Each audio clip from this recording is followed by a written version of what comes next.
the concept of happiness, I think. We have with us today a person who has made us laugh. At least I remember laughing at what she used to do on screen, and way back in the good old days of Doordarshan. How many of you remember the serial Ye Jo Hai Zindagi? Let's have a better show of hands, some more energy. I know you're all sleepy after lunch, but let's have some energy, yeah? How many of you remember the actors in the serial? Can we have some names? Loudly without the microphone. Sorry? Yeah, we don't want to know about her. We want to know about the others. Sorry? Satish Shah. Yes. Shafi Inamdar. Who else? Rakesh Bedi. Who else? Aditya Mubai, is it? Yeah. Okay. Anyone else? Satish Shetty. What was that famous line of Satish Shetty? So not Satish Shetty, sorry. Satish Shah. There was one particular... Do you want to tell us about what was that one line which became like a cult following at that time, which Satish Shah used to say? 30 years of experience, right. So with my 30 years of experience after watching that serial, I think I was probably around 11 or 12 years old at that time. We have Swaroop Sampat with us, yeah, and she's contributed to making all of us laugh in that era, in the good old days of Doordarshan, which I think was much better television than what we get thrashed out to us today, right? So everybody used to curse Doordarshan at that time, but I think going into the modern world, we've realized that Doordarshan was not so bad, yeah, because we used to get at least good doses of the right amount of entertainment, the right news. And I still say this because in this era of very vulgarized paid news, you still have good news happening on a television channel called Lok Sabha TV. Watch it, it's brilliant. There's some brilliant talk shows, brilliant programs happening on Lok Sabha TV. Yeah? Most people don't watch it, but I have met a lot of people who watch it, and every time I meet somebody, I say, I'm not the only one. Yeah? So do watch Lok Sabha TV. Yeah? So we have Swaroop Sampat. She needs no introduction. Dr. Swaroop Sampat Rawal is going to speak on rethinking child rights, endorsing drama and education to enhance life skills. What few people know about her is that she's been very active in the social development space for the past few years. She's been working with the UN, working with various NGOs, and she's going to talk about her work that she's doing in the social development space today. So put your hands together for Dr. Swaroop Sampat Rawal. Thank you. It gives me great pleasure to be here, and thank you very much for inviting me here. It is so heartening to know some work you did ages back is still appreciated. And I have actually carried it forward, all the work that I've been doing. I want to begin with this quote: "Never doubt that a small group of thoughtful and committed people, committed citizens, can bring change in the world. Indeed, that is the only way it can be done." So that's why it gives me great pleasure to be with you all, because each of you all, in your way, have been trying to bring change in the world. And what is important in the whole thing is to be committed. You have to be thoughtful, of course, but without commitment, nothing can happen. And so my talk is about my commitment. I don't want it to be, I did this, and I believe in this, and I have done this. Yet it may be like that. So at the onset, I want to tell you, it's not about showing off. It's about just telling you that's all I know. I just know about my work and what I am doing and how I am trying to bring change in the world.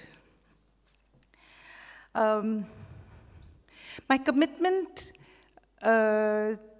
started off with a very interesting experience. Is when I started teaching as a special educator. The clinic in which I was working in, they requested me to start with drama. And I was like, no, I don't want to do it through drama and theater and films. I'm really tired of that world. This is about 15 years back. And they said, but this is what you know best. And I think, yeah, that is what I know best. It's about now 38 years since I have been in theater. And, you know, I think that's a lot of experience. So I said, okay, I'll give it a try. And I started using drama to enhance life skills in children with learning disabilities. At that time, I only knew about learning disabilities. I didn't know anything about life skills. I didn't know anything about using drama to teach. I only knew about acting, and I knew about learning disabilities. Now, what are life skills? Life skills are abilities for adaptive behavior that enable individuals to deal effectively with the demands and challenges of everyday life. This is the WHO definition. And I'm sure you know what are the life skills I'm talking about. They are decision-making, problem-solving, effective communication, understanding emotions, creative thinking, critical thinking, and skills of empathy. That's what I was thinking of, you know, when he was talking and when that gentleman there started saying about, you know, having an education of love and peace. The thing is that our education just believes in tokenism for peace, for life skills. We don't get down to the core of it because skills like life skills cannot be taught through discussion and lecture format. You need to get down and practice it. You need to experience it. And what we do in schools is we get up and we have these great stories about the hare and the rabbit and some lion and some crows. And you know, seriously, the kids don't understand how to apply it to themselves. We think they can, but they really don't. And I know that because my studies and experience shows that. Like when life skills are enhanced, pro-social behavior is enhanced, your mental health is enhanced. Now that is such an important thing because you cannot do without all these skills. And the latest statistics are very frightening in mental health. The mental health statistics show that 7 to 12% kids are going to experience behavioral and emotional problems at some stage of their life. That's quite a huge amount, you know, and it's very frightening. I'm not talking about what's going to happen to adults. Just now, I only want to talk about kids. And you know what? We're not doing anything for them. The real awakening for me happened when I was in New York, when the Twin Towers came down. I was just half an hour away from the Twin Towers, and it was a very, very, very frightening situation. The whole world had collapsed. I'm sure you'll remember that day, even if you all weren't there, of course. I mean, you read about it and saw it on television, but imagine I was there, just half an hour away from the Twin Towers. And then since everything had collapsed, we just went back to our hotel to sit down. And everybody on television was just crying and weeping, and horrific was the only word you heard all the time about how horrific the situation was. And there was one appeal which really moved me, is when the announcer said that all institutions, offices, and everything will be closed. If you remember, all the airports were closed, all the trains and buses out of New York and in, and everything was closed. Yet, all the school principals, supervisors, and teachers were told to report on the next day, and that was a Wednesday, I remember that. They were told to report on the next day so they could meet and discuss how they will help their students face with the trauma of today's incident. And I thought, oh my God, so much of this happens to my children in India. When I say my children, I'm talking about all the children in India. So much happens to them, and nobody talks about their trauma. There's so much, it's so scary out there. They are living in such a bad situation, yet nobody's helping them. And that was my resolve, to start learning better and more about life skills. In my learning, I found that I think, with God's blessings, was the right person to teach it and research it. Because for life skills, you need experiential learning. Like I said, you can't learn it through a lecture format, discussion. You just have to try it out. Like I keep on talking about this incident about when I was in school. I lived in Bombay, I still do. With the frightening traffic, we first had to be taught the traffic rules. And all of us kids from my school were taken to the traffic park. And we were taught to look left and then right and then cross the road and cross only on the zebra crossing.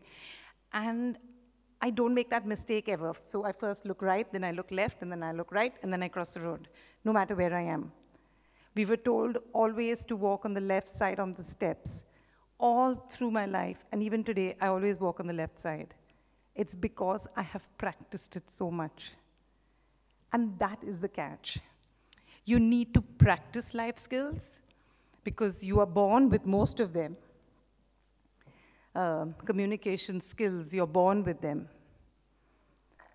Just think of a baby. The first thing the baby does is cry. So he, she is trying to communicate something. But the trouble is it's not effective. So the people don't know what's happening. So you need to practice life skills, and you need to experience it and do it. And so which better method is there than drama? So I started teaching drama. I started teaching life skills through drama. And the kids started learning. Till one day, I was invited to a child's right forum. It was a public hearing for Save the Children. And over there, I saw there were these children who had come to protest against child labor. They didn't know how to speak. In the sense that they were too scared. They didn't know how to read, so they could not prepare a speech and come. You know what they had done? They'd made a poster. And the poster had drawings.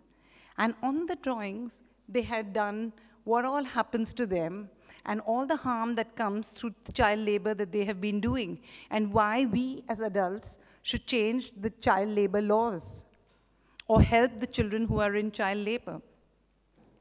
And that really moved me to learning about child rights. There are 4 core principles in child rights. That is non-discrimination, devotion to the best interest of the child, the right of life, survival, and development, and respect for the view of the child. Respect for the view of the child. And it says, state parties shall assure to the child who is capable of forming his own views the right to express these views. So we think that we're starting off with a limitation. But no, we're not supposed to start off with a limitation. It is an obligation for us to understand. And we have to understand that at whatever level the child can communicate, he has a right to communicate. That's really funny, you know, because we first never taught them to talk.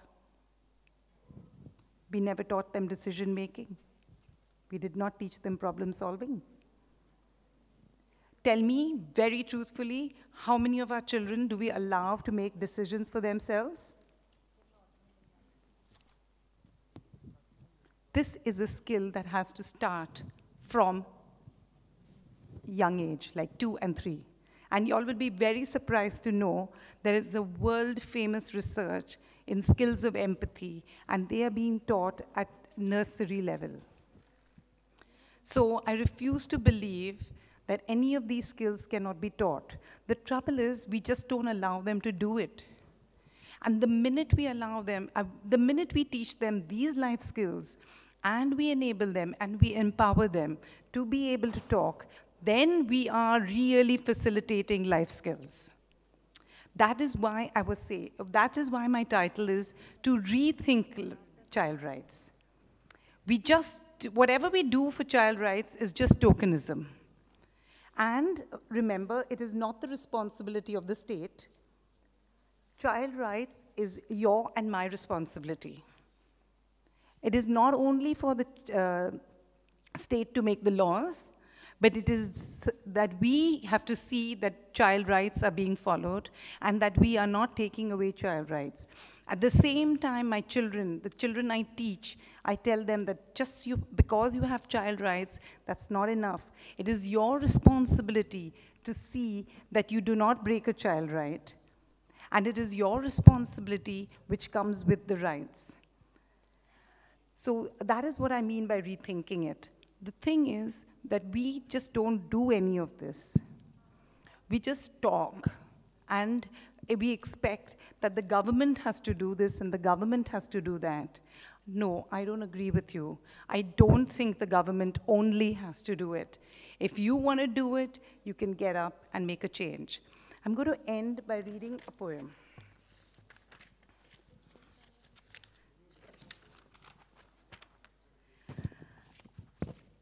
An old man going a lone highway came at the evening, cold and grey, to the chasm vast and deep and wide, through which was flowing a sullen tide. The old man crossed in twilight dim. The sullen stream had no fear for him. But he turned when safe on the other side and built a bridge to span the tide. Old man, said a fellow pilgrim near, you're wasting strength with building here. Your journey will end with the ending day. You will never again must pass this way. You have crossed the chasm deep and wide. Why build you the bridge at eventide? The builder lifted his old gray head. Good friend, in the path I have come, he said, there followeth me today a youth whose feet must pass this way. This chasm that has been not for me, to that fair-haired youth may a pitfall be. He too must cross in twilight dim. He too must cross in twilight dim. Good friend, I'm building the bridge for him. Thank you very much.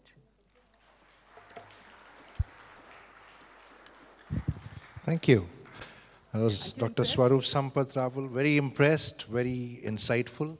We'll open the floor for questions. I take away a lot from what she said, because that quote by Margaret Mead is also my favorite quote. It's one of the bedrock quotes for I, Congo, and for the Right Every Wrong movement.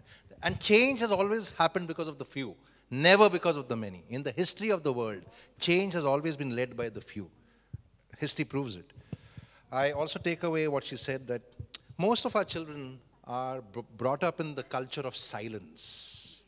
And I think any democracy can never be a democracy when there's a culture of silence. So we have to teach them to have their own voice. I also agree that let's not wait for government to do things. It's each and everyone's responsibility. And the poem, I think, absolutely resonates what we stand for at the Rex movement. So we'll open the floor for questions. That's yours. You may take center stage.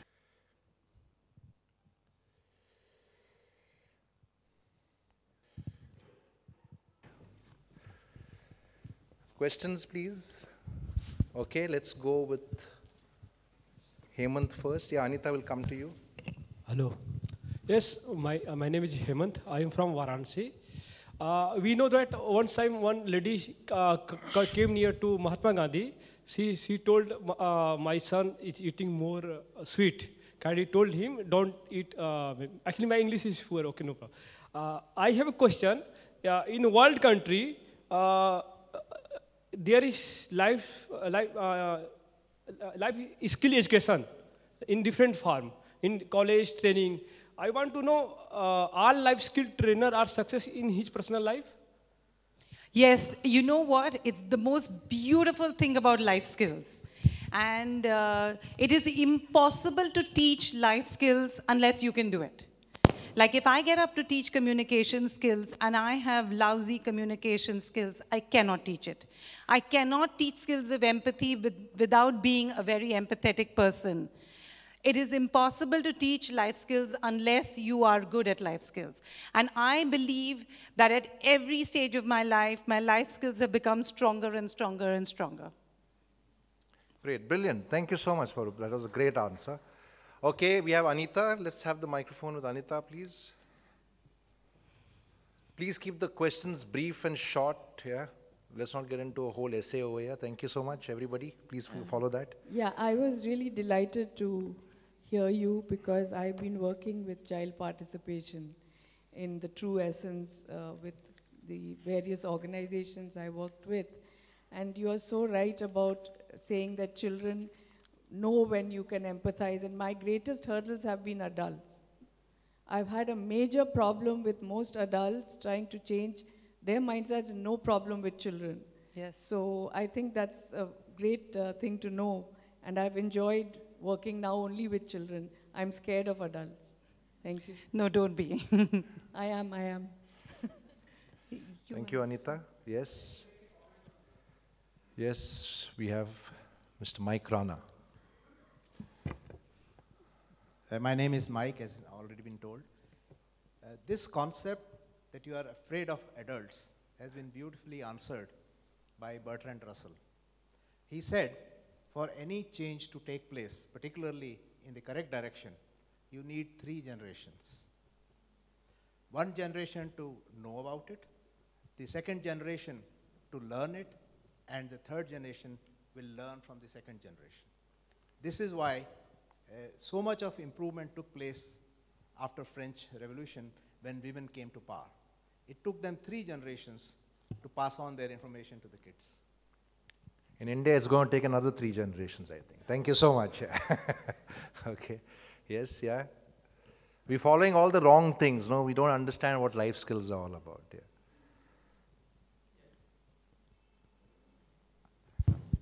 Yes, Stanzen. Yeah. Take 2 more questions and then we'll wrap up. Stanzen, yours is the first. I was thinking that why we do so many things wrong after spending years in school, colleges, and universities. Because if you look at the system doesn't permit you to do mistakes. Correct. The system is always looking for, okay, expect you to do things perfectly. Correct. Okay, they will grade you, okay, 80%, 90%, 95%. So the system is making an attempt to produce perfect. But in the process, we are producing imperfect individuals. Correct. And for the rest of the life, okay, we keep on doing many mistakes, many wrongs. Right. But why it's happening? Because there's a lack of enabling environment for children or the young people to participate in the development process or the decision-making process in the school system. So we need to make our system more enabling so that children can participate in the decision-making process. And moreover, there's a saying that if I listen, I forget. If I see, I remember. If I do, I know. Understand. So we need to focus on the third part of this. Yes. Yeah. And I would like to add on something, going to my field, is that drama in education allows you to make mistakes in the safety of the classroom. So you can learn skills much better because you can make mistakes, you can try on difficult emotions and all in the safety of the classroom. So that's one thing, just an add-on. Yeah. I would like to say that as a life coach, we do a lot of corporate trainings. The basic concept of adult learning is to say unlearn and don't be afraid to make mistakes. You'll be surprised how many adults are so scared to make mistakes. And that's the reason they never go far in life. Because everybody likes to live in their cocoon, the comfort zone. They'll never stretch themselves to go beyond that. And that's where progress stops. Yes, yeah, thank you. We have one question from Hema and then we're going to pack up. You may please catch up with Swaroop over tea and at the press conference. Yeah. Hi. I was interested in knowing what kind of children you're working with, whether they're privileged, underprivileged, or I know, they come from different segments of society. Okay. I got your question. Actually, the time just didn't permit me to tell you everything about it. But still, I would tell you is that I've worked with children of all kinds. Is that when I'm in Bombay, I'm teaching in 2-3 of the most elite schools. But with the Sarva Shiksha Abhiyan mission and the GCRT, I'm working in rural and semi-rural Gujarat. But with Save the Children and UNICEF, I'm working with children who are in child labors, who are child laborers. So they are the most poor. And like I was telling somebody else, right now I've been teaching Kasturba Gandhi Balika Vidyalayas, which are the most socially and economically backward schools in our country. And also, when you mentioned drama, did you mean theatre or did you mean song? I didn't mean drama, and culture, I mean theatre. I mean cultural Okay, I'll tell you. activities? I got your question. The method I'm using is called drama in education. And it is a process, it's the process of making the drama. The product is not important. Ultimately, there is a play, but the play is not important as the whole process of going through it. There is no ready script, there is no director, there's no audience. It is the students and the teacher, or the facilitator and the children in the meeting. That is for when I'm working in social work. So it's just about real situations, real things which happen to us, and real stories. Have you ever used yes, dance movement Hema, I thought we were asking one question. Now that's like a series of questions, meet over tea. But just to tell you that that's exactly how it works in the adult learning space also. So you have role playing, where you get people, the executives, to build their own small theater groups. Yeah. And they actually find solutions in that exercise. So it works brilliantly. You can do it at home. It's very simple. Yeah. Thank you very much. And thank you, Swaroop Sampat. Please catch up with her. The organizers have told me I have no more time, so they've given me a deadline. Catch hold of Hunar, so I can really not take more questions. Yeah. Thank you so much. Thank you for joining us.